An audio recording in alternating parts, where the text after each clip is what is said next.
અંકલેશ્વર નગરપાલિકાને સ્વર્ણિમ જયંતિ મુખ્યમંત્રી શહેરી વિકાસ યોજના ગ્રાન્ટ અંતર્ગત સામાજિક અને સાંસ્કૃતિક પ્રવૃત્તિ માટે શહેરના સુરતી ભાગોળ ખાતે બિરસા મુંડા ભવનના નિર્માણ માટે ₹35 લાખની ગ્રાન્ટની ફાળવણી કરવામાં આવી હતી।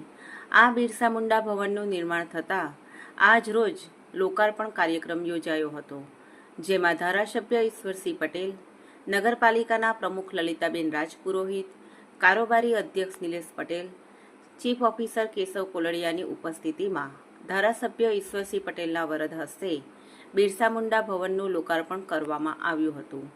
આ બિરસા મુંડા ભવન લોકાર્પણ પ્રસંગે નગરપાલિકાના સભ્યો અને આગેવાનો ઉપસ્થિત રહ્યા હતા।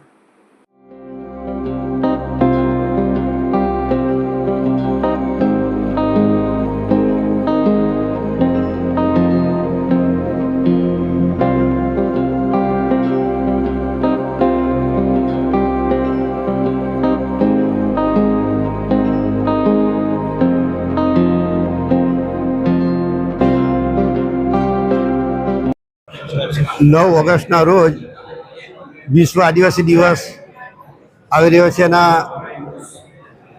આગલે દિવસે અહીંયા આજે 35 લાખના ખર્ચે આ બિરસા મુંડા ભવનનું આજે અહીંયા લોકાર્પણ કરવામાં આવ્યું છે। ત્યારે આ વિસ્તારના જરૂરિયાતમંદ લોકોને સસ્તા ભાવે એમને એક હોલનું નિર્માણ થાય, એમનો લાભ મળે એ રીતનું આયોજન કરવામાં આવ્યું છે।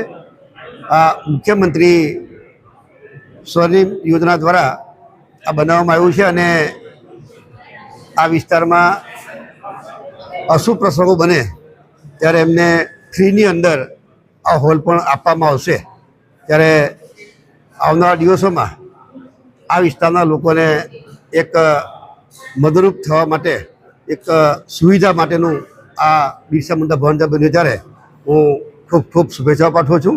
આ વિસ્તારના લોકોને વિનંતી પણ કરું છું, આ આપણું જ છે એમ સમજીને આપણે એની જાળવણી કરીએ એવી સૌને સાથે અપેક્ષા પણ રાખું છું।